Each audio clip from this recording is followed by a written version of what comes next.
Listen only mode. Hello and welcome to How to Attract Your Perfect Woman using my 5-step formula webinar. You guys are awesome. I saw so many of you show up early, and this is what achievers do. I wish I could applaud you. Just well done. Thank you for being here. My name is Dr. Sky Blossoms. I'm a #1 best-selling and award-winning author and America's leading relationship expert for men. And I know that many of you are familiar with my work, and if you're new, I will share a little bit more about my story, what makes me so passionate about working with men and working in this area a little further down the road. But first, I want to acknowledge you and for, first of all, honoring your commitment and being here and investing your time and energy for participating in this training. And time is one of the most precious commodities that we have in life, and it's truly irrevocable. So it is my commitment to make sure that your time is wisely spent, wisely invested, and I have a special reward for you for showing up live. Make sure to stay all the way to the end, and there will be special perks for you for showing up live. So before we begin, let me ask you, are you ready to attract a woman who is not only gorgeous and classy, who is loving and caring, who is also fun and playful, who is sexy and smart, who is not only totally your type, but who also loves you truly deeply for who you are? And if your answer is yes, even if you don't know if it's possible, if you have been in doubt for a while whether a woman like this exists or whether it will ever happen for you, because I know how it feels. I've been in that circumstance where for years, sometimes you end up waiting for that right person to show up in your life. There are few good news that I want to share with you. Number one, women like that do exist.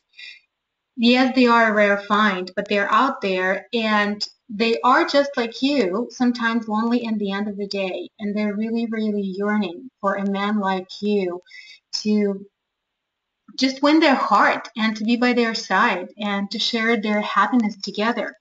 And one of those women for sure is waiting for you. And another great news is that you are here and making steps towards not only attracting her, but to winning her heart and to winning her heart consistently on a day-to-day basis for years to come. And I'll make sure that by the time our workshop is over, you will have a clear picture and clear idea and step-by-step action plan on how to get there.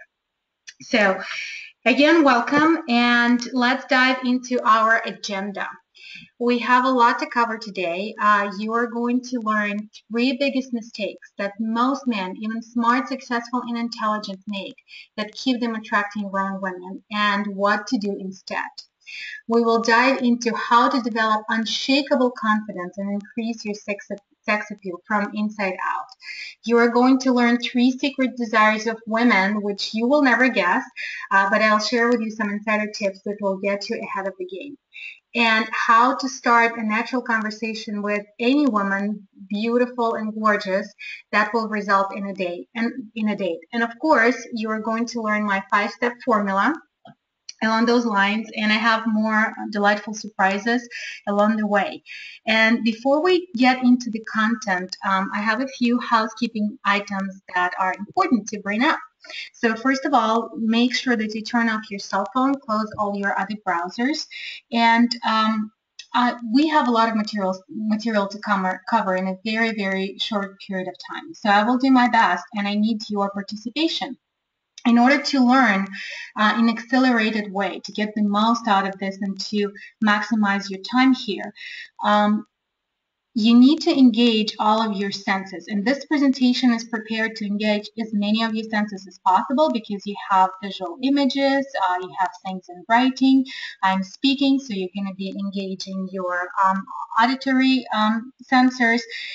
I also invite you to engage your kinesthetics, write down things, take notes, and participate in the chat box or ask questions, because the more you participate, the more you're engaged, the more you're going to learn. Just think of kids. Maybe you have kids of your own, or if not, you've been a kid one day, right? So when kids are learning the most information in their lifetime before the age of 5, they're not sitting in classrooms still. They are moving, they're actively experiencing life and emotion, they're smelling, they're touching, they're falling, they're crying, they're laughing. So that's when the learning happens. So even though we're fairly still here, I invite you to engage as many senses as you can, and stay energized, keep your energy up, and participate. And I've got a reward for you. You're a man, so you got to be competitive. Every man I know is competitive. That's in your blood. So we have a contest. Really fun. You get to win my #1 best-selling and award-winning book, Best Thing Ever: Escape Disappointments and Drama and Let True Love Into Your Life. And this is going to be a special book with my autograph and the gold medal on it. If you stay to all the way to the end, you're going to keep close attention to what I'm sharing and learn, and you will be the first one to answer the question that I will ask. So you will be just typing your answer, and I will be happy to ship you this special book. So, and if you are up for participating, go ahead and type yes right now in the question box, so that I know that you're following me and that you're hearing me out. I just want to say thank you so much, guys, for playing full out and for participating. Your yeses thank you so much for starting typing them. Your yeses are so important to me, because when I mostly speak with live audiences, and it's very easy to see where your group is. I can look at their eyes, I can see their faces, their body language, and if somehow I'm losing their attention, I'm very well aware of that, right? When I'm speaking to invisible audience, which you guys are, I cannot hear you, I cannot see your eyes. It's very difficult for me to know what level of participation, if you're following. And I see questions popping all over. Oh, guys, thank you so much for. And give me just a second. I'm going to unmute a couple of you just to make sure nothing is wrong with technology. Vincent, you're unmuted. Did you have a question? Hello? No, you said to type in yes. Okay, cool. Awesome. Thank you. All right. So we have from John, yes, from Steve, from Timothy, from Vincent, and pardon, guys, I'm a little new into in the navigation of this thing, so I'm learning as I go. Anyway, so thank you for your participation. It helps me a lot to know that you're there. And let's dive right into our learning material today. First of all, I invite you to close your eyes, and I will take you on a very pleasurable mind journey. And just imagine, what would it feel like to have that woman that you desire in your life? What would it feel like to wake up next to her in the morning, to see her smile, to hear her laughter? Would that be like music to your ears? What would it be feeling like? Would you feel like the king of the world if you knew how to make her happy? How would it feel to know that no matter what is going on in your life, she's there for you? She's your rock. She's supporting you every step of the way. How would you feel if you knew that you could trust your woman completely and unequivocally, and that you knew that she has that absolute trust in you? How would it feel to know that your very souls are intertwined? You feel each other even if you're on a distance. You're so looking forward to go home and see her. Life is just so much juicier when you have that level of partnership and connection, and you become a better man for sure, because you get more inspired, your health gets better, you feel more energy.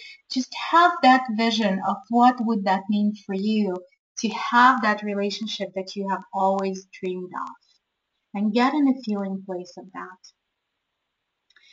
Open your eyes, and before we go any further, I want you to know that this is absolutely possible. And being an achiever in business, I know that in your track record, you have so many things that many people would have considered impossible to achieve, but you did it. You did it. And this may seem like a little bit more difficult, and I can relate to that because it seems like it's not only up to you, it's also up to that other invisible person, which you don't even know if they exist or not. But your life is in complete control, in complete your control. It's in your hands. It's all products of your mind, of your imagination, of your determination, and you have proved it to yourself time and time again. So I'm here to tell you that the vision that you just experienced is not only absolutely possible, it's a guarantee. You just need to maybe make a few small shifts and you will get there.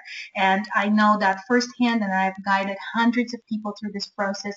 And one thing that is great news, it is way, way easier than you may think. And I'm excited to show you how. And every great man that we know in history has achieved so much more having that amazing woman by their side. Let's take Richard Branson for a moment, the founder of Virgin Group, which has over 400 companies. This man, in his 65 years of life, has achieved more than most people dream achieving in their, I don't know, in a million years. He has started successful businesses. He's been in film and TV. He wrote books. He's had a number of humanitarian initiatives. He attempted so many world records. He crossed the Pacific Ocean in the hot air balloon from Japan to Canada. He had attempted to cross Atlantic Ocean a number of times on a sailing boat. Like, there is nothing that this man would not even attempt doing. It's harder to say what he hasn't done than what he has done. And he has done so many things successfully. And what he has to say about his personal life, that John is my rock, my confidant, and my guiding light. And the reason why I called my book Best Thing Ever, because truly, once you guys have that, it is best thing ever. That title was born out of my personal great relationship. I'll tell you more about it. When my husband used to tell me, "You're the best thing that ever happened in my life," and I could wholeheartedly say to him, "You're the best thing that ever happened to me." So it is truly the best thing ever. And another example, Viktor Frankl and Tilly Grosser. If you don't know who Viktor Frankl is, he's a Holocaust survivor. He lived in 4 concentration camps during World War II, including Auschwitz. Amazing, amazing man. He's no longer alive, but he survived the worst nightmare of that is not even imaginable, not unspeakable. He wrote a book called Man's Search for Meaning. And when I read that book, it was the hardest book, hands down, I've ever read, because it has described the realities of life in concentration camp, and you read that horrible stuff, and you understand that it's not fiction; it's somebody's part of somebody's biography. So it's terrifying. But what was remarkable, and the reason why I'm bringing this up, that what got him through this 4 years of unspeakable nightmare is his love for his wife Tilly. They have been married for only a few years before they got separated, and she was taken to one concentration camp. He was taken to another, and he didn't know about her whereabouts. But through all of these days of working as a slave, he was imagining her talking to him. He had an internal dialogue with her. He dreamed of her smile. He just had the vision of his beloved wife in front of him pretty much every day. And she was his beacon of light. She was his hope. She was giving him her image, and the memory of her was giving him the reason to live. And he writes, "I did not know whether my wife was alive. There was no need for me to know. Nothing could touch the strength of my life, my love, my thoughts, and the image of my beloved." And unfortunately, she did die in the concentration camp, but he survived, and his life had tremendous meaning and changed many, many, many more lives through his book, through him founding logotherapy, and through him conducting extensive existential research. So he's done a lot in the field of psychology. He was a doctor in neuroscience, right? Neuroscientist. So having that the true love in your life is invaluable. You probably imagine that because you've been dreaming about it for a long time and for all good reasons. And I'm on a mission to help you attract your perfect woman. And I can guarantee you that it's achievable in less than a year because I've done it with many clients. If you give it your full dedication, it is absolutely doable. And I'm here to help you live um, live your life to the fullest and keep your love alive and grow in a deeper on a daily basis and help you live the happiest life you can possibly live. And actually, I was just getting distracted for a second looking at the slides, pardon that, but I am really passionate about working with men. And you know why? Because I am a woman and we need you guys. You have no idea how many women out there, amazing, fabulous women, are waiting for men to step up. And it breaks my heart. I work with men who are truly mind-blowing, amazing, just hands down great guys with good hearts. And they have successful businesses and they're just amazing human beings. But when it comes to women and their relationships, they turn into somebody else. Their confidence wanes and they don't know what to say, how to say it. And when they're a great negotiator in business, all of a sudden with a woman, they can't even ask her on a date. So I'm very well aware of the reasons why it happens due to upbringing, some of the unresolved traumas, and we'll talk about those reasons. But there is just simple tweak that could take your relationships to the whole new level. And it not only helps you, it helps all those women out there who are waiting for a great guy, right? So I'm truly, truly honored to be able to help you and to guide you through this process and help both sides.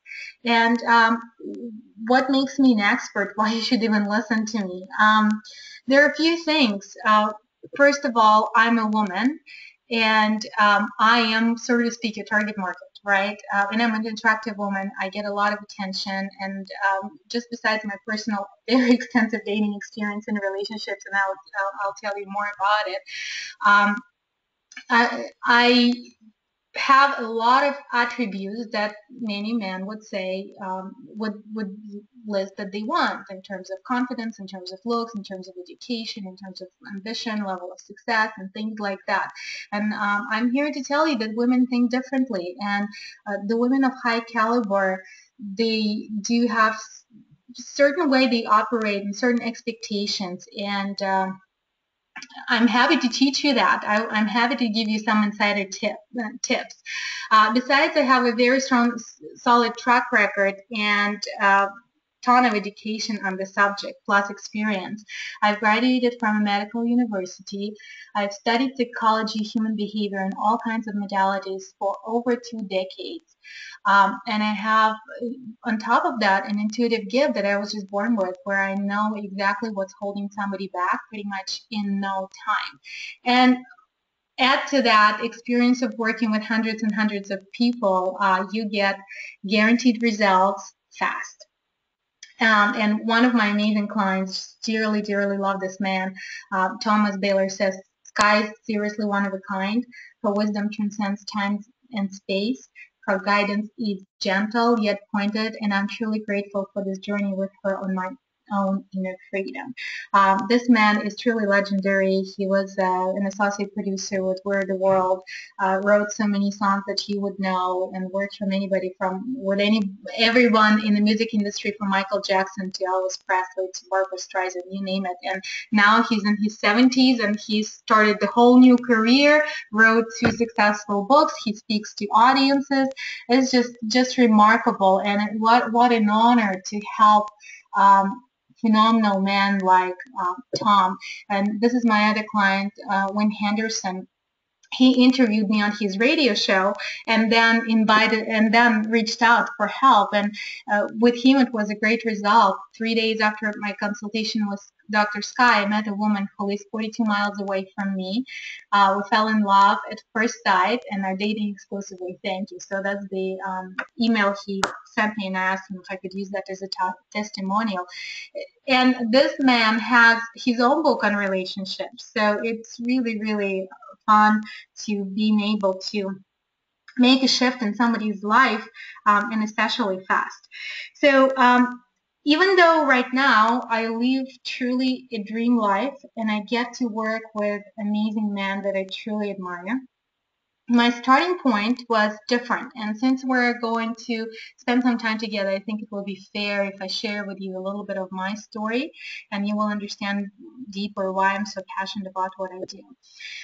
I was born in Soviet Union, and in case you had that question in your mind, is Sky Blossoms your real name? I get that asked a lot, especially in radio interviews. My parents were not that creative, and in Soviet Union, kids were not named Sky Blossoms. My given name is a tongue twister, and I came up with the name Sky Blossoms when I was writing my book, Best Thing Ever. And name Sky is deeply meaningful to me because it represents my own commitment to myself to live boundlessly and open as love.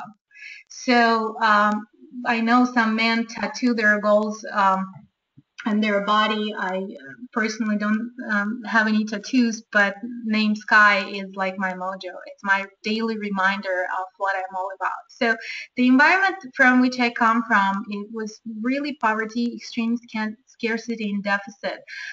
This image on the top that you see with empty shelves, that was the shoe selection in the store. And when I was looking for that on the internet, it kind of looked surreal. But yes, I remember growing up in childhood, that's what it was like. And below that, there is a line to get bread. It's a line into the store just to get simply to get food, and everything was scarce. Food was scarce. Water was scarce. Heat in the winter was scarce. Everything, and on top of that, in the age of 12, I was separated from my parents for 3.5 years, and that was a traumatic experience. I was deeply depressed and pretty much suicidal. But my motto in life is Napoleon Hill's quote: "Every adversity carries the seed of the equivalent of greater benefit." And that proved to be true time and time again in my life. So all of these humble beginnings and me living without people that I really loved the most, my parents, and I was moved to another city, so I was separated from my friends, from everybody I knew. As traumatic and painful as it was, it really taught me real values. It taught me to value human connection above all. And that is when my passion for relationships was born, because I realized that no matter what we have in life, no material possessions can ever substitute for that love, connection, and care, and for those people who are dear to you. And maybe you can relate. Maybe you have been through the situation where you lost touch with someone who was dear to you, where you could not communicate, or you lost them, and you know that you would have given everything for just a chance to speak with them. Just like when I was a kid, I would have given everything I could to be a day with my parents, but it was not an option. So that's when I got interested in psychology and human behavior and communication, because I was forced to learn how to get along, and I grew that passion for humans, actually, and for how we operate. And I started reading books on psychology and communications and leadership when I was a teenager, even before I went to medical school. And through all the years of the medical studies, that has been my interest. Even though I graduated with a specialty in dentistry, all these elements were subject of my study for many years, and practice as well. But when it came to personal relationships, unfortunately, I was learning still the hard way. My love life was not necessarily easy and smooth ride from the get-go. My first marriage was rather an arrangement than a real marriage. And I'm going to share with you some personal things that I'm not necessarily proud of, but I'm sharing them for a reason, because I've learned from them, and I think they're fabulous lessons in that. And even though I'm not proud of them, I wouldn't change it anyway, because they shaped me into who I am right now. And I wouldn't change it for anything. So my first marriage was really my ticket to the United States. I was dating a guy, we broke up, and then a couple of months later, he gave me a call and said, well, hey, I want to see you for dinner. And because we ended on good terms, I said, sure. And when I saw him, he said, well, I got the job offer in the United States, and I know you really want to leave Ukraine. I can take you with me. I said, well, how are you going to take me? And he answered, well, the only way I can take you is my wife. I said, well, I don't love you. He goes, I know, but I just want to help you. And if you choose not to be with me, that's totally fine. I just want to give you this opportunity. And maybe if you were born and raised in the U.S., you would not relate on how difficult it is to get, or it was back in the day to get out of Ukraine. It was close to impossible. So even though that decision did not feel right in my heart, but I said yes, and I wanted to give it a try. And then this guy and this marriage looked so good on the outside, and everybody around me, including my parents, kept telling me, what's wrong with you? What else do you want? The guy loves you. He's good looking. He's into sports. He's just barely out of the college, got the job offer in America. Like, what else do you need? Right? And I logically would approach that like, really, what else am I asking for? He's got all the check marks in place. So we restarted that relationship, and I started convincing myself that I can fall in love with him later. So I started playing this to be a real marriage, just basically lying to myself.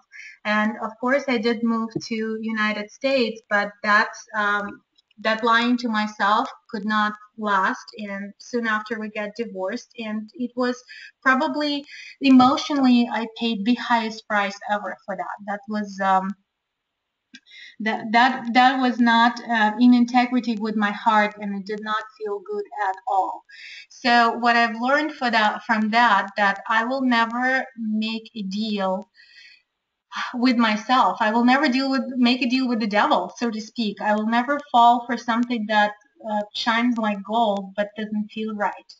And maybe you have been in a circumstance where you knew that you were in a relationship that was not working, but logically it was kind of supposed to be working, or you were afraid to leave, maybe because of kids or maybe because of something else. So you had quote unquote reasons to stay there, but your heart was telling you differently. And I learned to never go against my heart, and that's what I encourage my clients to do. And even if logically it doesn't make sense, still go with the integrity of your soul, because anytime you go against it, you end up paying way, way, way too high price. The price is your happiness. So my next long-term relationship was not so successful either. So I was to be honest with you guys, I was so disgusted by myself that I knew I married that guy. I didn't love him. I knew exactly what I was doing, and I still did it, and it was disgusting. So I jumped into another extreme. I fell in love with someone who had pretty much nothing to offer me at all, and that was love in a cottage affair for about 3.5 years. And there I was giving it all and sacrificing for the sake of love. And one statement that my dad kept telling me when I was growing up, that I'm going to be difficult to live with, and I adopted that as my limiting belief. So I was molding myself to be easier to live with, and I've forsaken part of my personality for the sake of staying in this relationship and for making this relationship work, to the point that after 3 years I forgot who I was. I forgot how to smile. I was just transformed into someone I was not. And maybe you have done that. Maybe you were convinced that you have to compromise for the sake of love. You have to compromise for the sake of relationship, and the relationship takes sacrifice. And I'm the first one to tell you, the sacrifice and compromise absolutely kills real good relationships, because you can never, ever, ever sacrifice or compromise the integrity of your own heart. And yeah, even for the sake of love, nothing is worth the sacrifice of your own personal integrity. So I got out of that 3-year long relationship, really a shadow of myself, and I just was lost because it seemed like my dreams of living abroad, living in the U.S. came true. I had a good job in Beverly. I lived in Beverly Hills. I had a prestigious job, and there I was deeply unhappy. And the other mistake that I learned, which happened throughout these two relationships, was I forsaken my personal growth. I was so involved in being a good wife or a good partner, a good lover, taking care of household chores, going to work, that I forgot that I'm a person who never ceases to grow, who reads the books, who goes to events, who does something to consistently improve myself. I have not done that. So, needless to say that I found myself once again in a very unfavorable circumstance. I wasn't necessarily depressed, but I was definitely heartbroken, deeply disappointed, lost trust in man, and I was in a recovery. So the turning point came when I did a huge degree of self-reflection, healing, and learning. And because I made a mistake of doing it on my own, it took years. But nonetheless, I dove into reading books, into attending seminars, into learning everything I could, diving even deeper into learning psychology, human behavior, all kinds of modalities, and doing everything I could to help myself.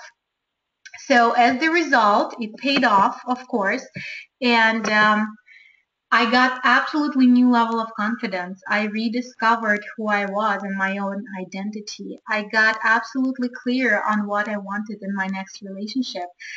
Even though we might feel like our previous relationship failed, I want to tell you, no relationship ever fails. It's always a learning process, and you get more clearly aware of what is it that you want going forward. So those quote unquote failed, which I don't really think they were failed, but those learning relationships give me a clear idea of what is it that I wanted. I wanted a combination of a relationship makes sense, we have a compatibility, and I have sincere feelings for that person, and these feelings are mutual. So, and I had a very, very clear picture of what I was after.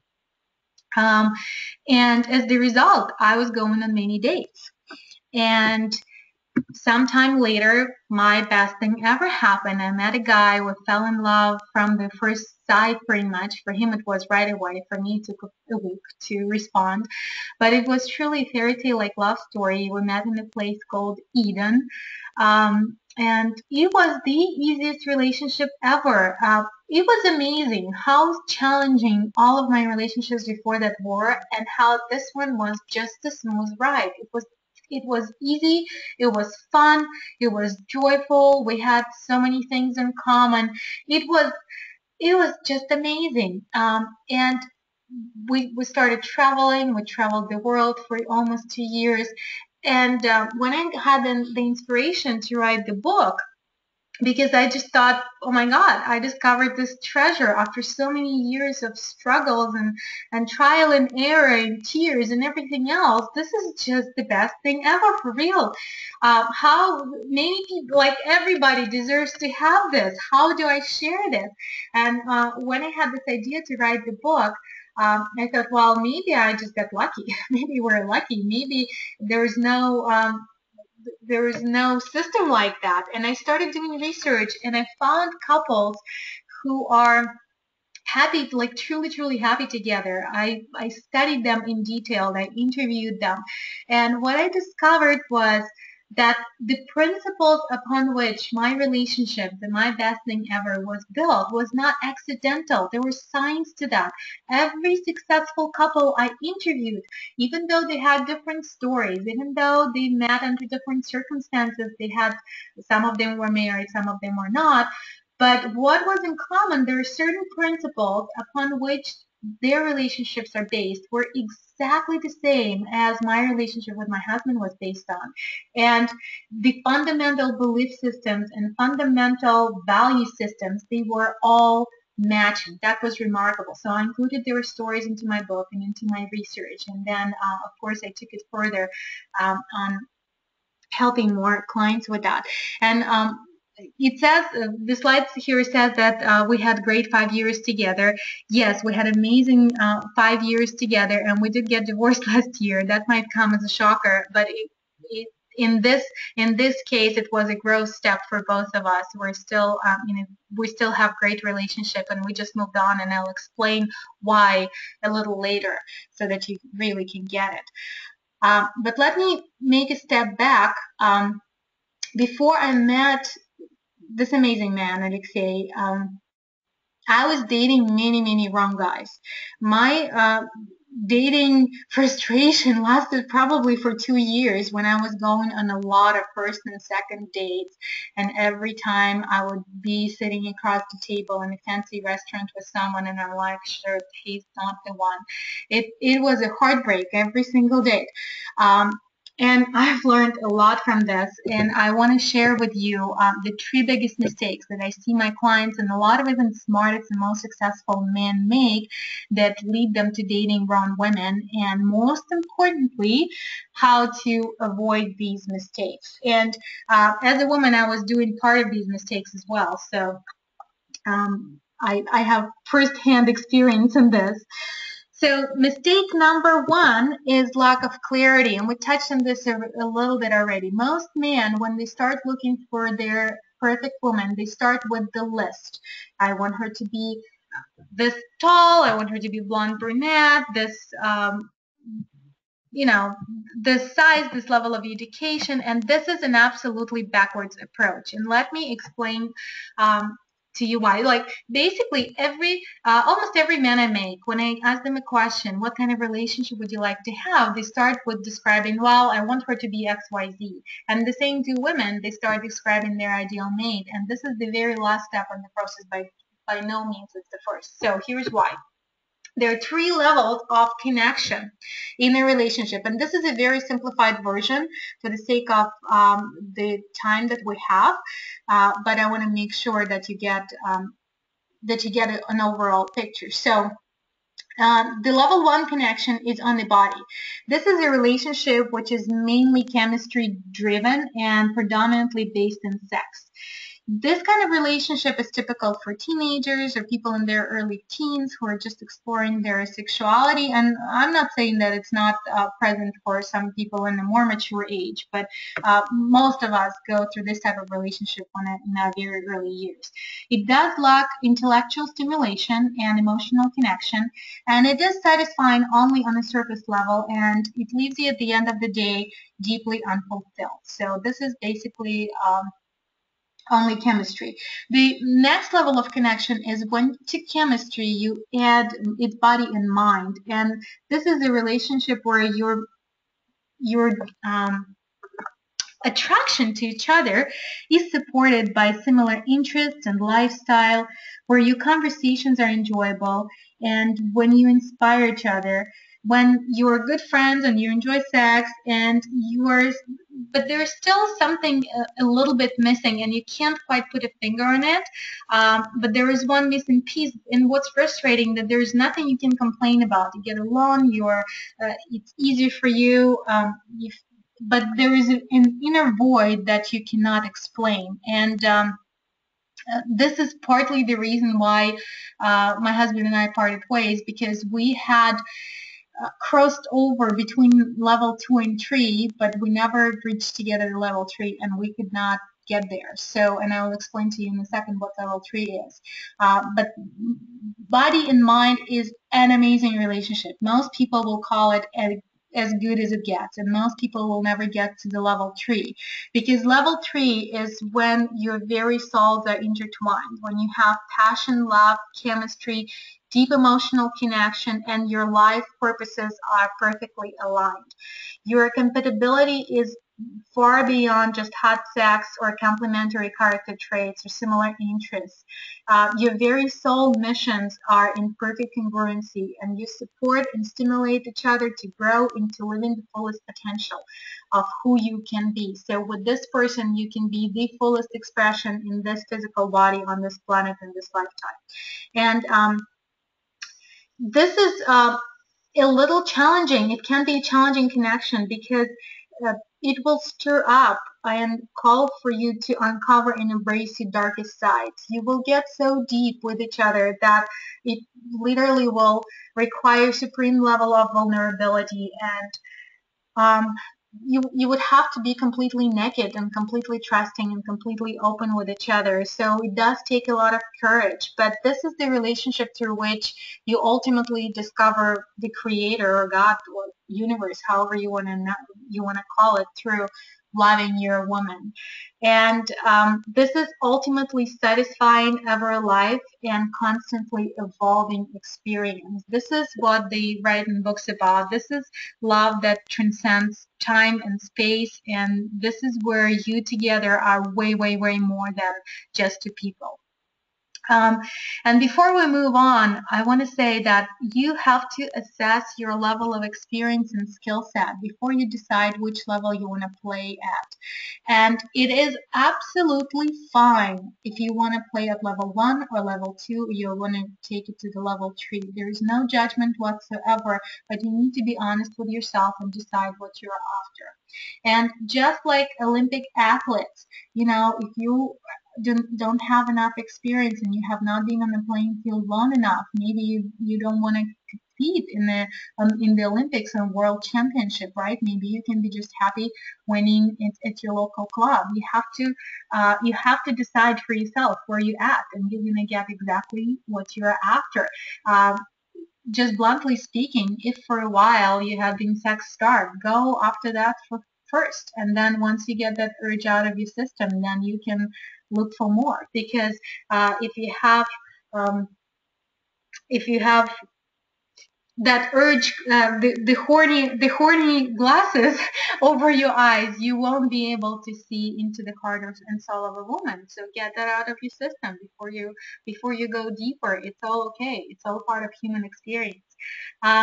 Playing at the level 3 though takes a whole new level of devotion, I would say. The word commitment does not even apply, but it's ultimately satisfying and completely worth it. So speaking of clarity, in order to get your clarity, and this is not step number 1 we moved into in my 5-step formula on how to attract your perfect woman.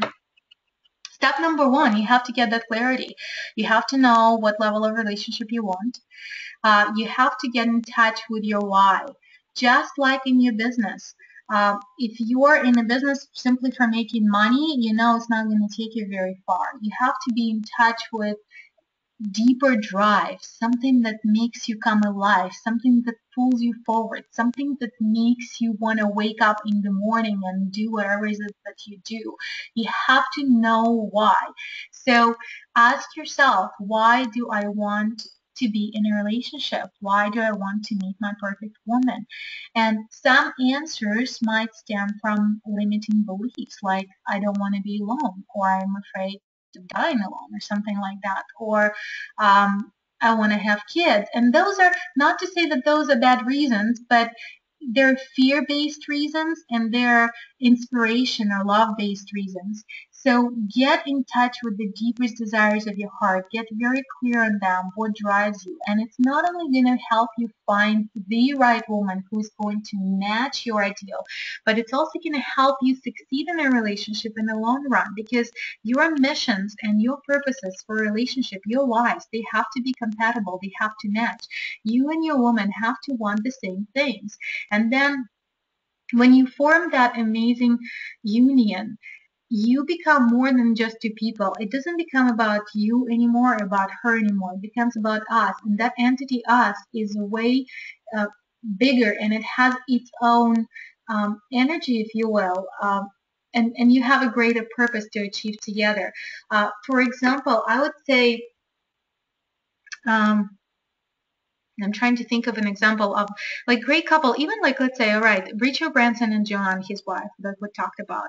Yes, their relationship is their relationship, but it has so much bigger impact in the world than just their private life uh, between the walls of their house or between the sheets, because their relationship impacts their both performances. How Richard Branson shows up on a daily basis in his businesses and in his missions is directly affected by his dynamic with Joanne, right? Do you think if they had a fight um, that would somehow have repercussions on his ability to think or focus? Of course, we're all human beings. So um, that relationship mission is becomes part of your life mission.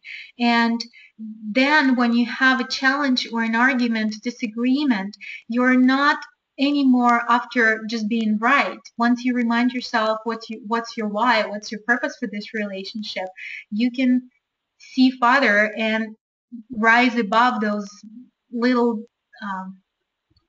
above this peanut gallery and the little disagreements, and move together as a team through those challenges, because it's not about being right, about anybody winning. It's about you succeeding together. You become a team, and your why is going to tie you together in that spirit of team and partnership with your lover.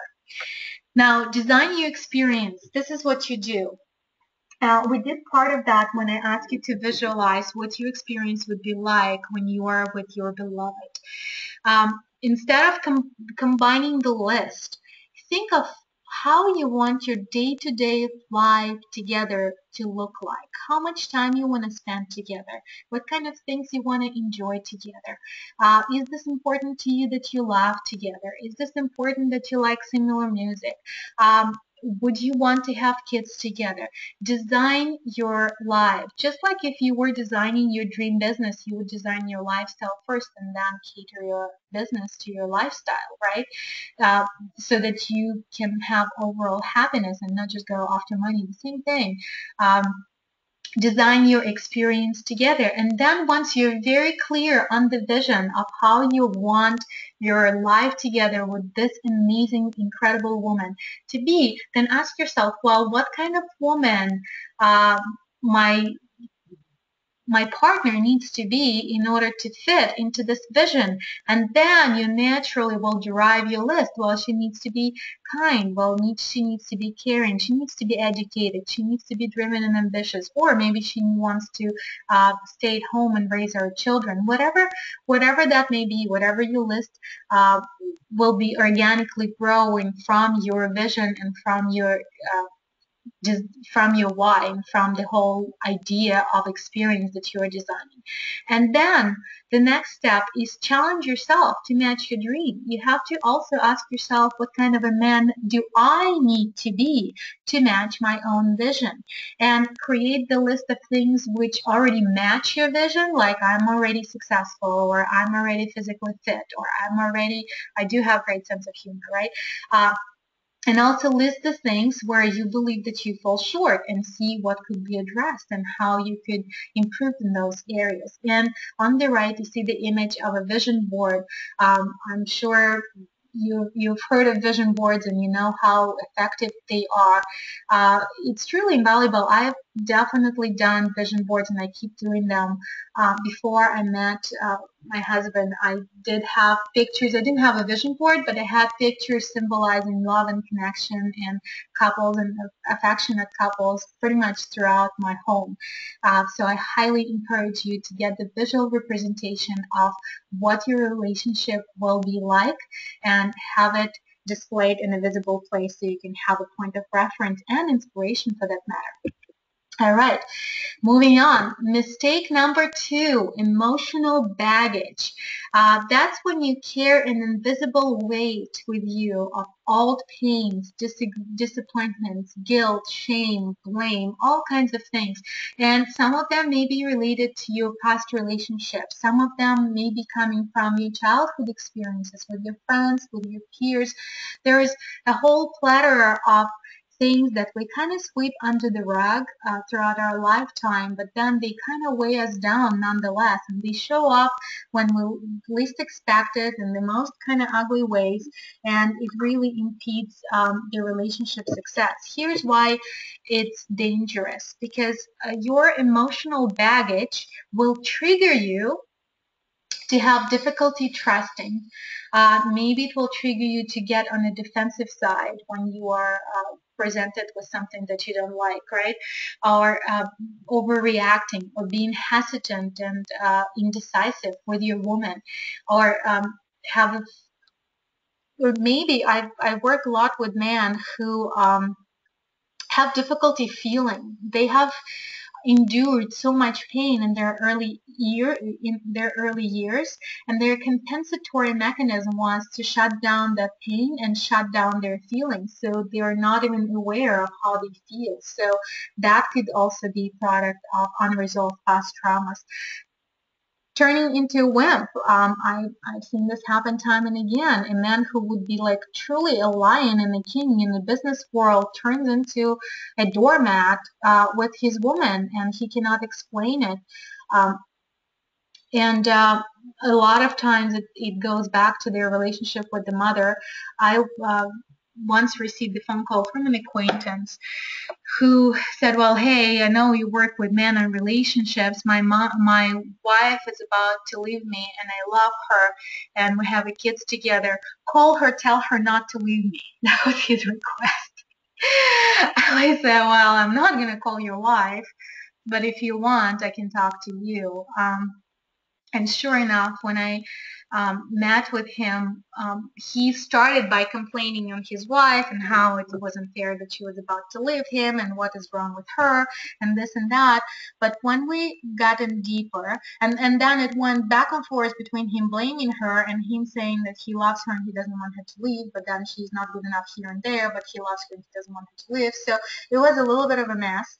Maybe you have witnessed a mess like that. Maybe you have been in one of those. So when we got deeper, and what turned out to be that he carried a very, very heavy burden of guilt.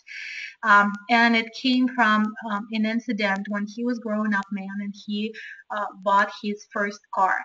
And he planned a trip with his sister and his father somewhere to another city, but that car didn't have good brakes. And he grew up with a mother who was very controlling and pretty much like a tyrant in a house, and everything had to be done the way she wanted, and she was pretty capricious and pretty manipulative. So he decided to postpone the trip and get the brakes done first. And his mom got hysterical, and she started threatening like suicide, that if he doesn't go, she just really became out of control. And he gave in out of love for his mother. He didn't want to see her stressed out. He didn't want to see her in pain. Of course, he didn't want her to commit suicide, which she was threatening him with. And he went on that trip with his brother, with his father and with his sister in that car, which didn't have reliable brakes. And sure enough, they got into an accident and his father died. So the amount of guilt he was carrying was undescribable, because it's something you cannot take back. He felt completely responsible for his father's death.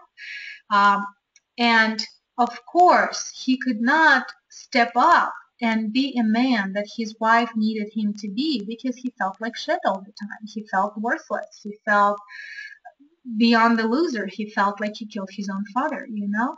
So he needed to release that tremendous guilt, and more importantly, he needed to learn to say no to his mother. And that is more symbolically speaking, because there was a power which caused him to compromise his own integrity, his own truth. And that power was represented by his mother, where he felt that he needed to do something that is against what he felt right to him, to protect somebody else for the sake of love. So I want you to understand, if you didn't get it, that his action to go with his mom's capriciousness and to do as she wanted was actually coming from his love for her. He didn't want to hurt her. He was not by any means a bad man, and he was not a weak man either. But he grew weak in the looking at the tears of his mom. So some of you may relate. You may felt weak when you saw your woman crying and you didn't know what to do. So, and you maybe sacrificed your own integrity. So, nobody is born a wimp. Men are trained into this, and unfortunately, in our society, men train into wimps a lot. So, unresolved emotional issues could cause all kinds of adverse behaviors, and unless they're addressed at the core, there is not enough behavior that you can compensate with for that. You People turn blaming, the feeling of entitlement, and I actually can continue this list on and on and on of all the consequences that stem from unresolved emotional baggage. And it actually causes real problems. For example, rescue cases, and maybe you can relate to that.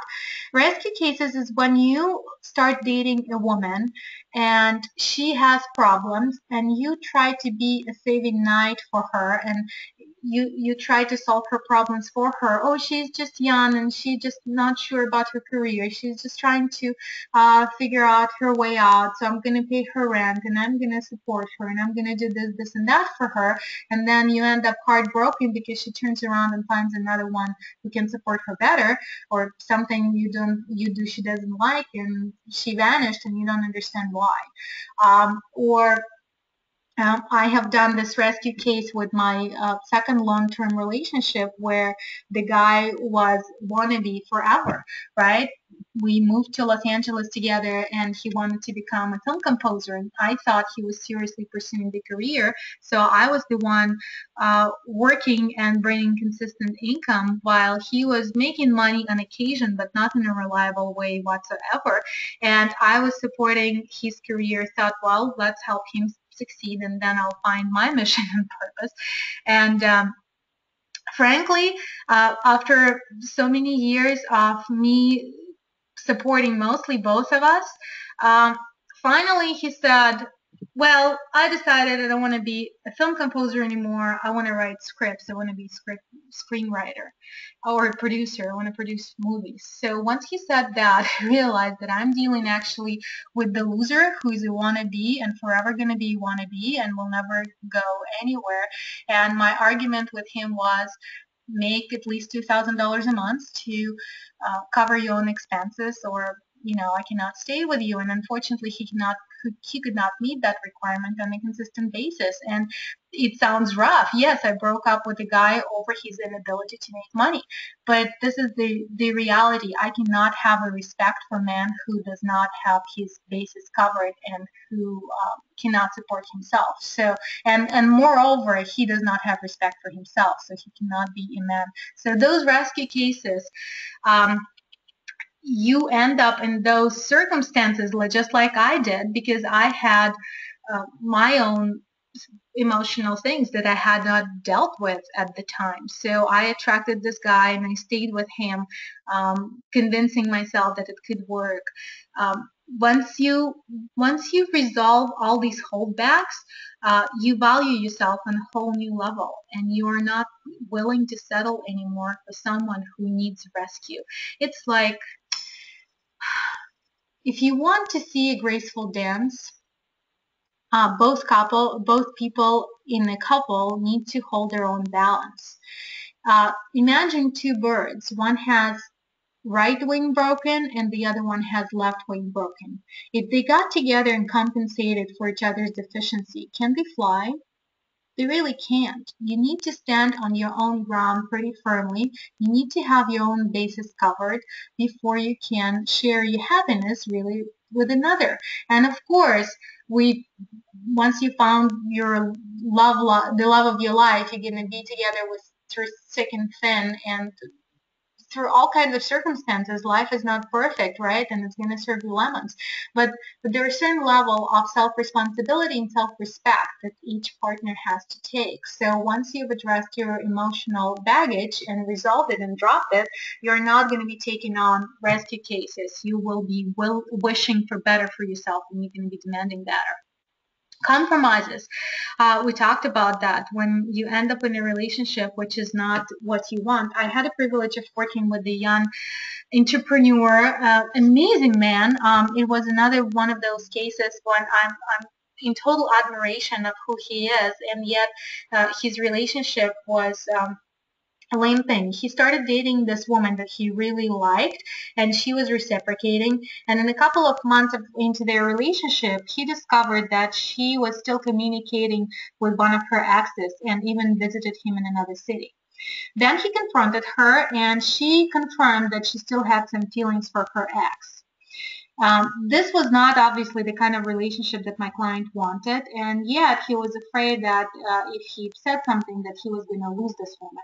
So out of his insecurity, he started compromising his integrity and his true desires, and he stayed in this relationship. But in his inner dialogue, he started justifying her behavior by saying that it was probably too soon to request exclusivity from her, and he wanted to prove to her that he's a better man than that other guy. So he turned into a pleaser. And since being a pleaser wasn't in his nature, he grew resentment towards the whole situation, and as the result, he occasionally started treating her unkindly and being short with her and so on. And this in turn created guilt and self-blame and frustration. And there was this vicious cycle when he started feeling worse and worse about the whole thing. And needless to say that their relationship was not getting any better either. So despite being accomplished in his other areas, he's a phenomenal businessman. This was very challenging for me. So I helped him to break out of his cycle successfully. There was like just a few things that he needed to resolve from his past, and it took a whole new turn. He had the guts to actually break up with her. They were apart for several months, for quite some period of time, when she had time to heal and explore the attraction to that other guy and get it over with. And in a few months they got back together, and they're together since. So things compromises are really counterproductive, but once you get the core emotional challenge resolved, this is easy to fix. So other problems that occur from carrying around emotional baggage is settling, is that when you know that this is not all you want, but you kind of settle for less. And of course, emotional disconnect, when you're incapable to connect with your partner on a deeper level. So what is the solution to that? The solution is, of course, to clean up the mess. Take the time to heal. I highly, highly encourage you, if you just got out of a relationship, take your time to heal. This is so important. Don't jump into dating. I would go so far that as telling to my clients sometimes, you're not ready to date. Please don't. Because if you do right now, you're going to attract another mess into your life. And if they don't listen to me, which most of them thank God do, on occasion somebody doesn't, and sure enough, they end up with another heartbreak and call me again and say, hey, it's tough on me, help me out. But I would much rather you do preventative measures and really get yourself together first before you go out on the dating field. It does take forgiveness to yourself and to others. And of course, I encourage you highly to speed up the process and get help. So what I did after I got out of this 3-year long relationship, which was completely devastating, it actually broke me into bits and parts, and I had to reconstruct and remember who I was and rebuild my identity again. So the mistake that I made, I did it mostly on my own. I went deeper into using neurolinguistic programming, Silva method, Reiki, emotional freedom technique. But doing it on your own is you can only do A so far. B takes years. It took me 4 years to rebalance and another 2 years in dating wrong people. So it took 6 years before I got it right. I encourage you to get fast results, and with that, get a coach or get a therapist, get somebody who can help you move through these emotional issues faster. And of course, I invite you to leverage your time so you don't have to learn all of these techniques of neuroscience and psychology and human behavior that you could leverage somebody else's expertise who is great at that and who can reflect back to you very quickly what's holding you back. This happens to be my forte. That happens to be my unique intuitive gift where I can see what's holding somebody back on the unconscious level pretty much in no time at all, really quickly. But in all honesty, guys, this is not meant to be a sales pitch at all. I really want to help you. If you resonate with me, I will give you an opportunity to reach out and connect with me later on. But this is sincerely an encouragement to get help and move through this fast, because I believe wholeheartedly that you deserve to live your happiest life ever now. So do everything it takes. I hire business coaches. I just hired somebody amazing, a guy who is younger than me, but he makes good, very solid 7 figures. I'm not there yet, and I'm paying him $20,000 a year.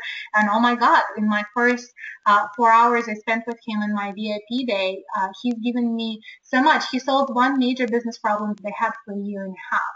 And even if he had done just that, 20 grand that I paid him would have been all worth it. So and you probably have experienced that in business, with right mentorship, with right guidance, you move so much faster because you're not the first one on this road. There have been people before you and there will be people after you. So why not leverage the body of knowledge and expertise that is already there, so you don't have to do it alone.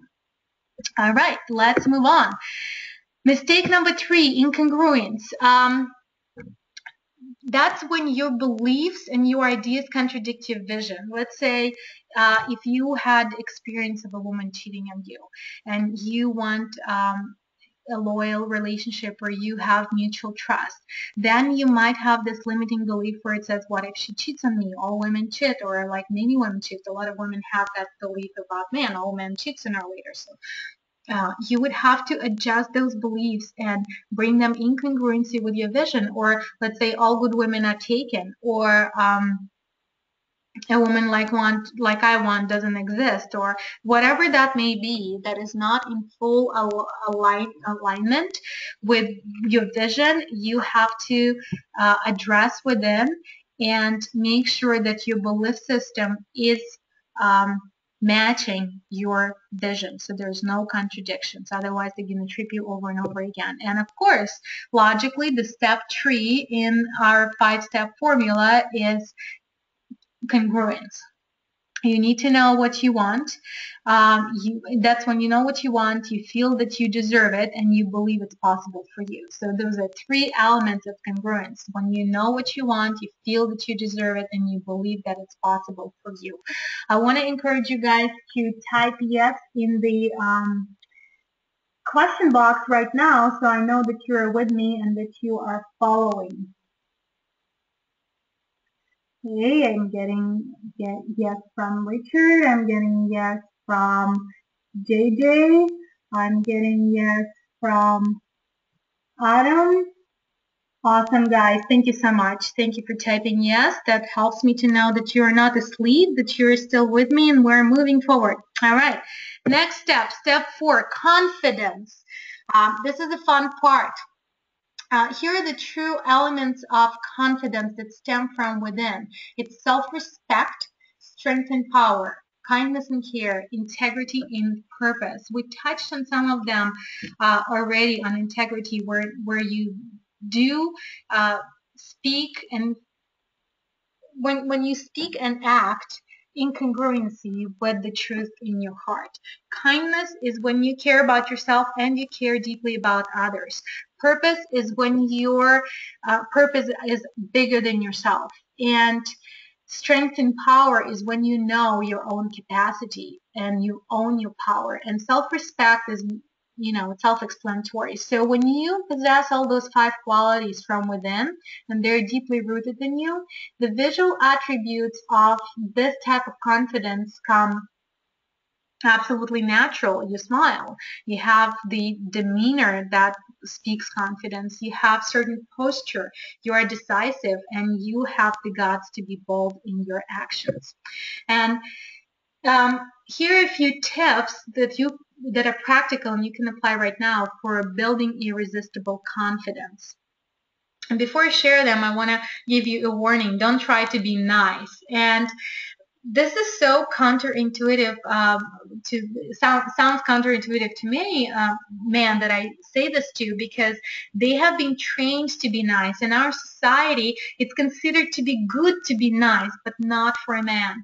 Men are supposed to be kind and caring and loving, but freaking God's sakes, not nice. Please, guys, don't try to be nice. How do I say this in a kind way? Look at these 2 men that I posted pictures of, Steve Jobs and Tony Robbins, whether you like them or not. These are 2 men of great achievement, and they're men who made phenomenal, one of them continues making phenomenal impact in many, many lives. So when you look at them, and if you knew them, did they have kindness? Likely yes. I didn't know Steve Jobs. I could only speculate. Tony Robbins, I took several of his trainings, learned a lot from this man, have great respect for him. He definitely cares. He's definitely kind. Is he nice? Hell no. He is not even near nice. Not even nearly nice. And I would suspect Steve Jobs is not nice either. Let me ask you this. When you walk into a business negotiation, you deal with like tough negotiation and you know what you're after. Are you nice? No, you could be caring for the other party. You may be not wanting necessarily to take advantage of them. You want to create a fair deal for everybody, that everybody is happy, but you're not nice. You're very decisive. You're very straightforward. You're very direct. You know what you're after, and you're moving after your goals. You're not nice. When you are going after achieving anything, you're not freaking nice, because nice means being pleaser. Nice being, I'm going to bend into a pretzel to make sure you approve of me. Don't freaking be nice. Forget being nice and pinch yourself every time you try to do that. And unfortunately, of course, since men are young boys, their mothers training them until you have to be nice to this lady, you have to be nice to this. And my heart goes out for men, because masculinity has been accused of all the troubles of the world. Just on the surface, if you say words like violence, war, crime, abuse, the male image traditionally comes to mind before female image comes. Like we're associated man with all those horrible things rather than we're associated women. So it's been on a subconscious level in our culture that masculinity and the power have been accused of all these wrongdoings, and men are afraid to show their power in a relationship. They're afraid of hurting their woman, and they're doing that from the loving place in their heart. But what happens is a woman, especially a confident, successful, smart, beautiful woman, she's pretty strong on her own, and she needs you to be stronger so she could relax and know that you are taking care of her. And even though you're willing to do that, if you're playing nice, she doesn't know if she can trust you.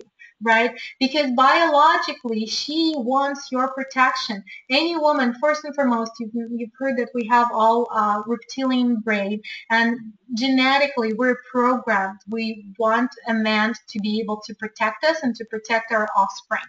And that's why a lot of men get attracted to bad guys or players, because they project that confidence and that arrogance, and many women would confuse that for that power, for that being alpha male. Why women are attracted to alpha male? Because they can protect us, but you can protect your woman too, and you need to have the guts to show your power, and your real power, your true power, can never be distracting. because your true power stems from deep, profound purpose and love in your heart that is bigger than who you are, that is bigger than your earthly personality, because you care more deep than even your own life. That's where your true power comes from. And once you're in touch with that power, then you become like a surgeon who's capable of hurting for the sake of saving somebody's lives, right? So you are capable of killing for the sake of life. You are capable of protecting for the sake of love.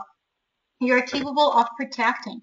Your woman wants to feel safe with you. She wants to know that nobody can walk over you or mess with you, and therefore she can trust that she's under your protection. She can relax and she can be in her feminine flow. If you are nice with everybody around you, she will judge you whether she wants it or not, like a pushover, and she would be constantly on guard, running her own masculine as a protection mechanism, because she doesn't know if you're going to step up and protect her, or you're going to apologize to those people who are trying to offend you both. So the practical, I hope it makes sense, and if you have questions, I invite you to type them in the question box, and I will take these questions towards the end. So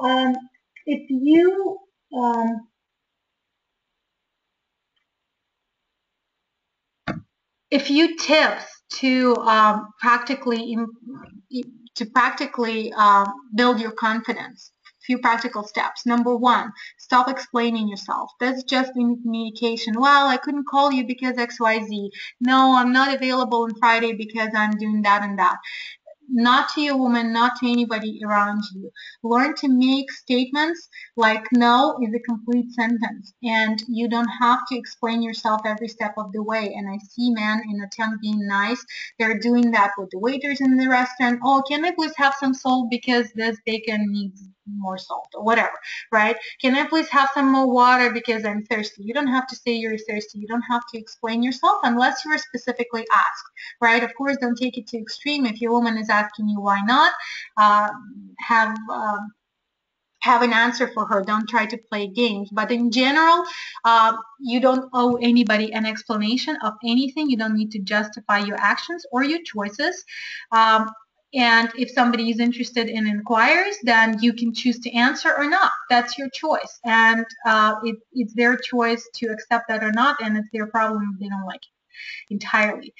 And stop apologizing. Also, we became an apologetic culture. Of course, if you hurt somebody and you realize that you caused damage, it's absolutely appropriate to apologize. But what I'm talking about here is apologizing every step of the way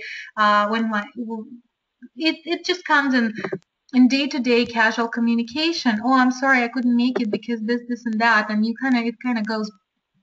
These two go together: apologizing and explanation, apologizing and explanation.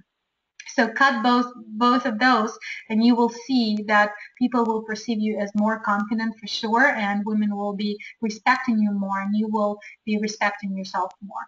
And use your physiology. I posted these two pictures for a reason here, because you can see in the demeanor, in the body language, that confidence translates. So keep your back straight, keep your head up, stand firmly on both of your feet, and keep them, for the most part, if you're standing shoulder width apart, so you're very steadily grounded. Because when you are grounded, your woman can trust you so that you can ground her.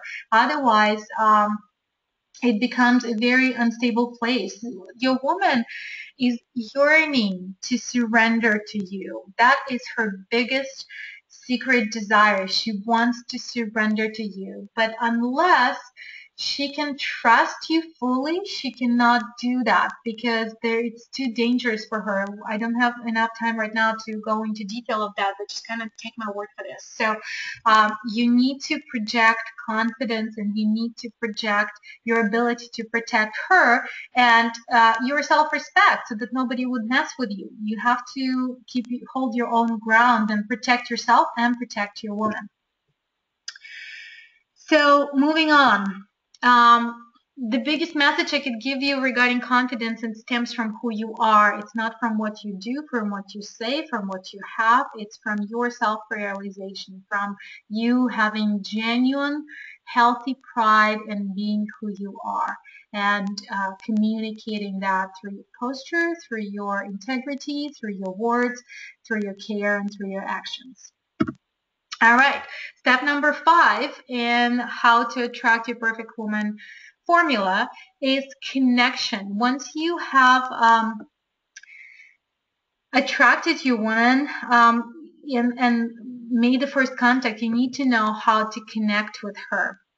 And there are a few things that go into connection on a deeper level. And once you learn to connect with women, that's gonna put you guys ahead of everybody else. This is the golden nuggets I'm sharing with you. I cannot even begin to explain how effective and magical this stuff is. So 3 secret desires of women. There's one more about to surrender. I just shared this, but this is related to connection.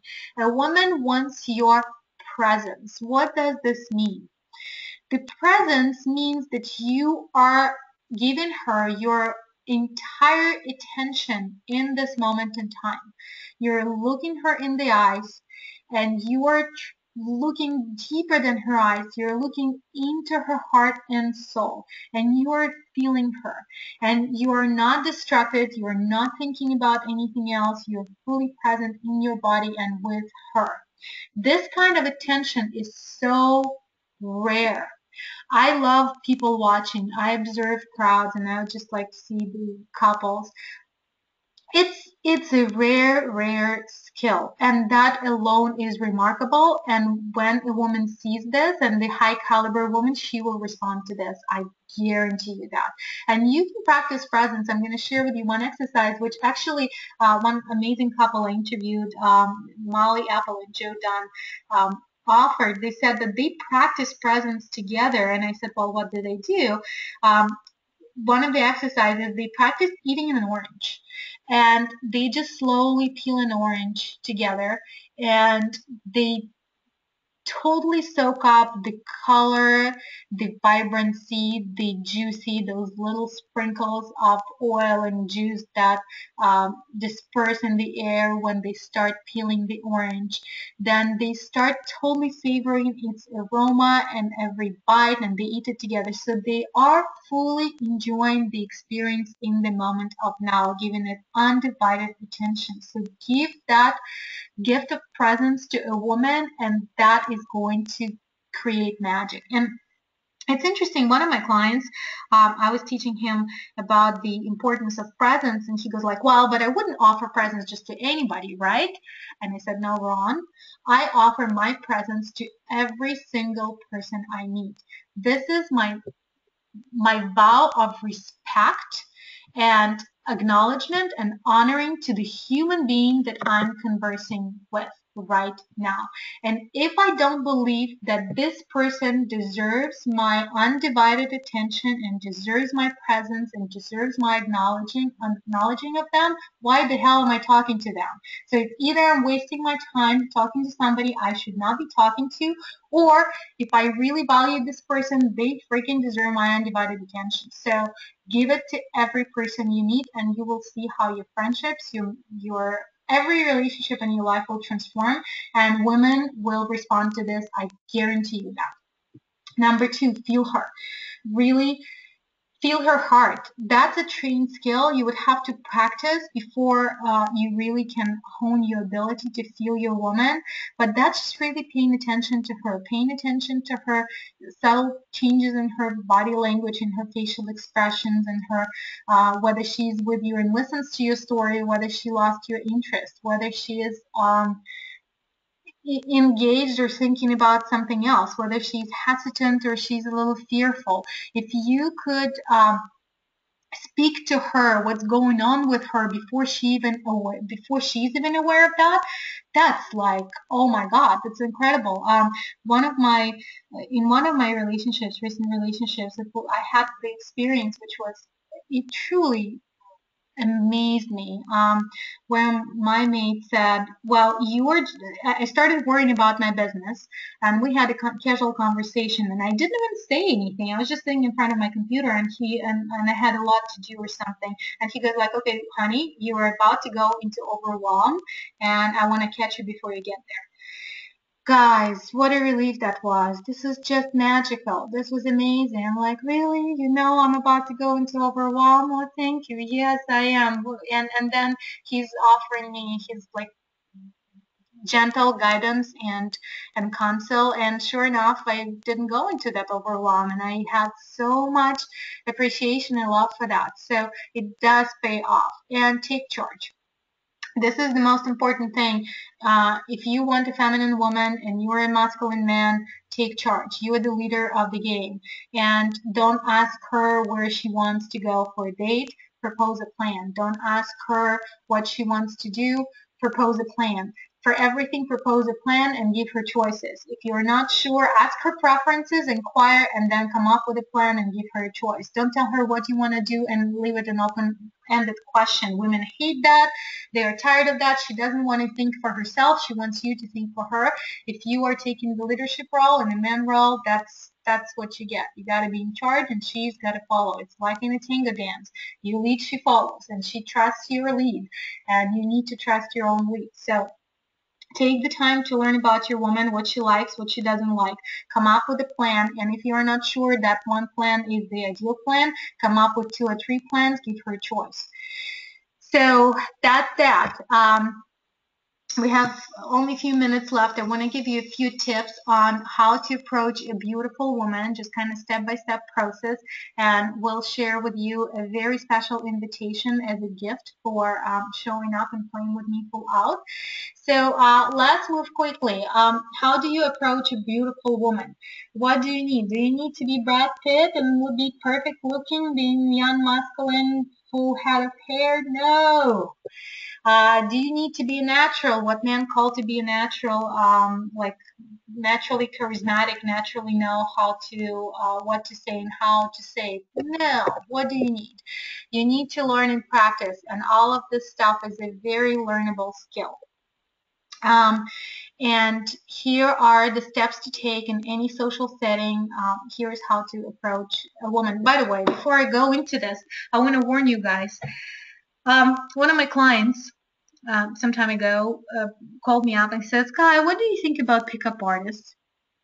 And I was a little bit taken by surprise because, like, I started following this guy. He didn't tell me the name, but his kind of stuff feels off to me. What are your thoughts on this? And I really did not study pickup artists, but because my client inquired, I said, well, let me get back to you on that. And I did my research, did my homework, signed up to a few lists, and I was quite amazed, not in a very good way, because some of the pickup lines that were suggested, well, first of all, most of this stuff is based on manipulation techniques, and it can only attract a woman who is deeply insecure, because most of these tricks are playing on women's insecurities. So it will never work with a woman like me. It will never work with a woman who's got her stuff together. So unless you're wanting to attract another man into your life, I suggest not use it. But it also explained some of the things that I've heard, and I totally was irritated by that. For example, one of the pickup lines that one of the men was teaching is, "Where are you from?" And I get annoyed when right off the bat I'm approached by somebody I don't know, and they are right off the bat ask me, "Where are you from?" I want to turn to them and say, "I don't even know if I want to talk to you. Who the hell are you? Why do you think you can approach me and you can start just asking me a question and expect that I'm going to answer?" Seriously, there are better ways. There are more sincere ways. Don't expect a woman to just approach you, because I can reply to this something like, "Why do you care?" and or something else clever that will brush them off or put them in a perplexed state. I'm not just going to play along and start answering if I don't want to. You need to give me more reason to communicate with you than just coming up and asking me a question. Okay, so here how you do it. We talked about how don't do it. So here's what you do. You approach a woman like a hunter, like a tiger on a hunt. First, if you're in a social setting, be in a party, being at the bar, being at the art gallery reception, anywhere in a social function, scan the environment. Don't talk to anybody first. Just scan the room and survey and decide who is the woman that you want to approach. Select your target. So first is scan, second is select. Number 3, evaluate your chances for success. How you do this? I suggest you start looking at that woman in a full presence from a distance and establish an eye contact first. She might not notice you at first, but then sooner or later she will glance at you. She will either, at first she'll probably notice and look away. After a while, you keep looking at her, she will connect with you through her eyes again. And there are a few scenarios that can happen from there. She might look disgusted, disinterested, whatever, and turn around. She might slightly smile, or she might look back at you even for a second. So if she does look disinterested and kind of, maybe even disgusted or whatever, of course, don't approach her. That's your safe rejection. You don't have to go any further. If she looks at you with the interest, or even a little shy smile, or she gives you a glance and looks down, or she is actually confidently looking back at you in a kind of daring way, that's your green light to approach. And this is a very respectful way also. Let me explain why. Because you're looking at her, the way when you're looking at her, many guys might be afraid to be perceived as a staring creep, right? That's not at all what you're doing. What will be going through your mind is you will be admiring her as a state of art. You will be looking at her and genuinely appreciating whatever you appreciate about her, and getting very clear within yourself on what is it that you enjoy about this woman. While she's graceful, you like her smile. Oh, her laughter is just so vivifying, or you like the sparkle in her eyes, or the way her hair covers her shoulders is really sensual, or you really enjoy the shape and the shape of her body, or you just really like her mannerisms. Whatever that is that entices you about this woman, get very, very clear on that. And when you are looking at her with this sincere, genuine appreciation, believe me, you're not going to look like a creep. You're going to look like a creep if you're going to have an arrogant look and like, hey, babe, look what I've got, for you. That's going to be a creepy look. But if you're looking with sincere appreciation, admiration for her, your facial expression will be completely different. And a woman who's right for you will respond to that. At least she will appreciate that you are noticing her. Every woman wants to be seen, so she will be appreciating the fact that she's being acknowledged, noticed, and seen. And a little note for women who are not comfortable with your straight gaze. Likely, they're not comfortable being seen, and they are entangled in a lot of their own insecurities. You probably don't want to be with one of those anyways, because it's a can of worms to open. So this is a very good evaluating point for all good reasons, because first of all, you will never face direct rejection. Second of all, you are evaluating your long-term success with her. So now, if you got the green light from the gaze, approach her. Approach her very decisively, directly. Feel for the right moment. Just kind of trust your gut when the moment feels right. Don't think about what to say. What should I say? What should I say? Remember what you genuinely enjoyed about her. Whatever that was, come up and say it to her and say, hey, I noticed you across the room. Your laughter is just so vivifying, and I was curious to meet you. right? Or, hey, I noticed the spark in your eyes from a distance and I just wanted to say hi and get to know you. So those things, you are complimenting her. You're letting her know that she's seen. You're being sincere and authentic in your approach because you're noticing something very specific about her, and you are not just giving her a cliche compliment like, oh, you're beautiful, or you're sexy, or you're whatever. Yeah, I like your dress. Like, seriously, be a little bit more, um, a little deeper than that, right? And you've got that depth within you. You just need to have the courage to speak it. So just give it a shot. Speak it honestly. And then likely, I could not imagine a woman, if she's educated and confident and just kind, caring woman, to say to you, get away from me, creep, right? I don't want to talk to you. No, she will likely say, thank you so much. I appreciate that. And then you can start the conversation from whatever it is that is appropriate.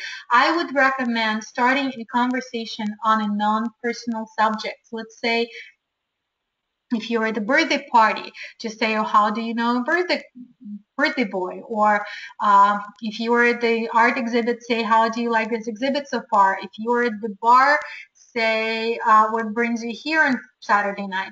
Just kind of make it neutral. Don't start saying, what's your name, where you're from, what do you do, what do you like, because that feels, to me, when I'm asked directly those questions right off the bat, it feels like intrusion into my personal space. I'm like, let me see if I want to share. I would not even say my name. I'm like, I don't know if I want to tell you my name. So get the woman's interest first before you start asking her more personable questions. So after you had a minute or so of chit chat, which engaged both of you in a little deeper level, you say, oh, by the way, I'm Jeff, or whatever. So whatever is your name, say, what is your name? And then you can take it deeper and get to know her. And um, that is what we're talking about in the step 5 in connection. So that's where you continue looking deeply into her eyes, seeing right into her soul, and really feeling for whether she's the right woman to match your vision, or maybe she's not the right ultimately, but maybe she's enticing enough for now. Who knows? And everything is fine. If you're intrigued by her, if you're genuinely enjoying her company, go for it. So, and then the fun part comes on how to ask her for a date.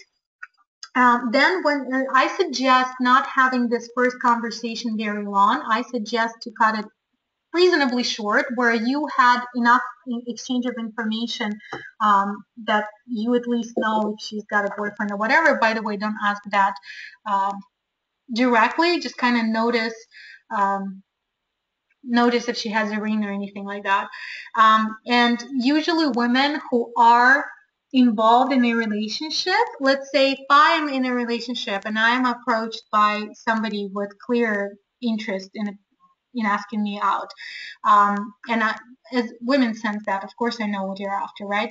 So and I'm in a relationship, I will find a way in a few minutes of conversation to bring up my boyfriend or mention him or my man and say, oh yeah, my boyfriend and I do XYZ, just to let you know that I'm not available. And hopefully, if you're smart enough, you will shortly after excuse yourself and find somebody else to approach. So, but yeah, I would recommend not asking that question directly as soon as she's available, unless she tells you otherwise, or unless you know this feeling.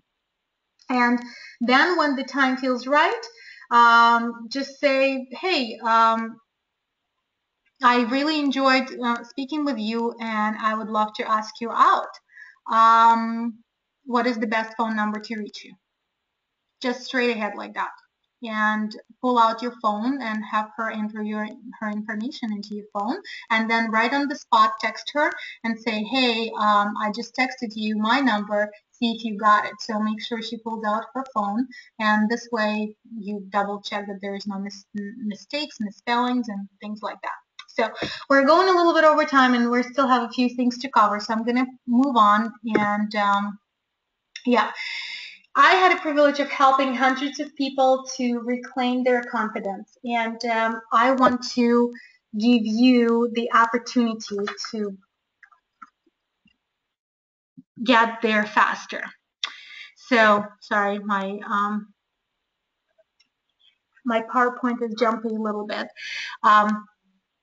So one of my clients, just a couple more testimonials, during our VIP day with Sky, she helped me to uncover and remove a hidden block that held me back.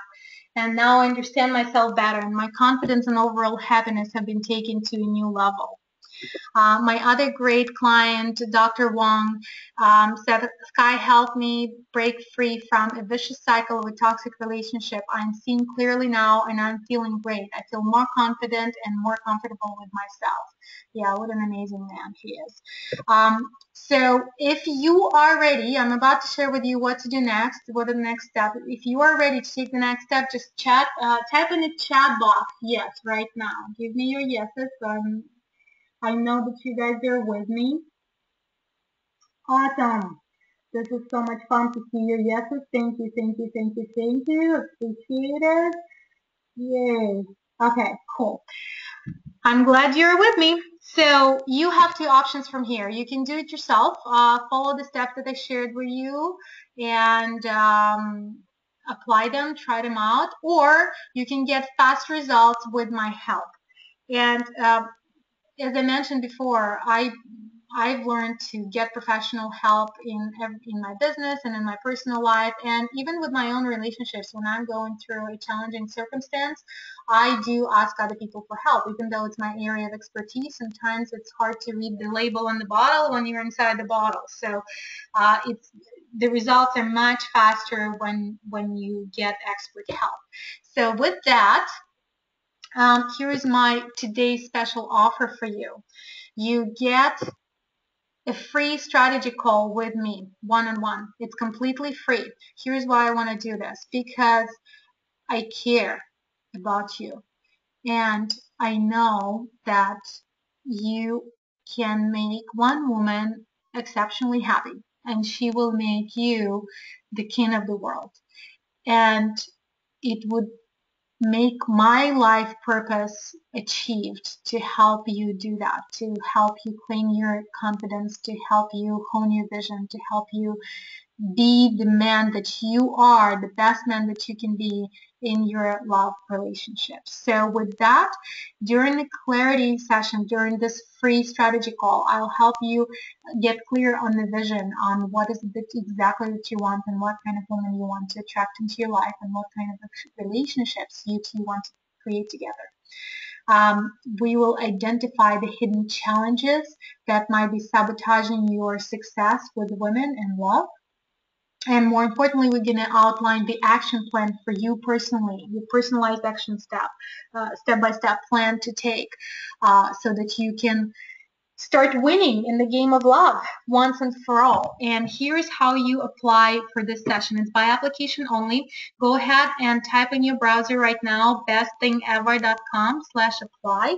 And it's a simple questionnaire which will let me know if you and I are good match, and how I can help you is just ask you just basic information so that when we get on the phone, we spend less time talking about generic stuff and more time on finding solutions for you. And this is, of course, a limited opportunity. I cannot help everybody, but I have 7 spots, and it is on a first come, first served basis. So I encourage you to go ahead and take advantage of this and apply right now, because the only thing that you have to lose is really not to take advantage of the opportunity. That's your only potential loss. So if I were you, I would be absolutely jumping on this offer and typing it right now, filling out this application right this hot second. And while you guys do this, let me honor my promise to you. So this is one perk that you get. This is by far the best thing I can give you, this free session, because it's really a game changer. You will get, as the result of our strategy session together, your personalized playbook so that you will start winning in love. So again, I'm going to post, in fact, here's what I'll do. I'll post in chat box the link so you guys can just go ahead and click on that. It will be easier for you.